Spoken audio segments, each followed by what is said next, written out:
पाप करून पापी म्हणे सैरा वैरा पळतय र.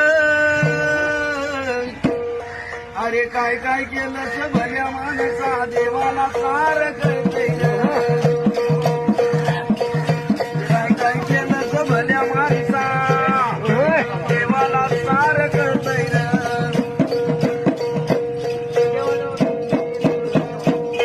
तुझी सावली तुझा पासून कधी दूर होतच नाही.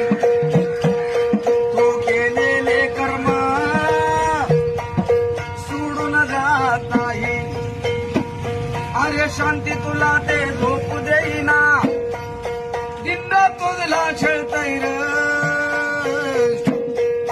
काय काय केलं भल्या माणसा देवाला सार कळतय र.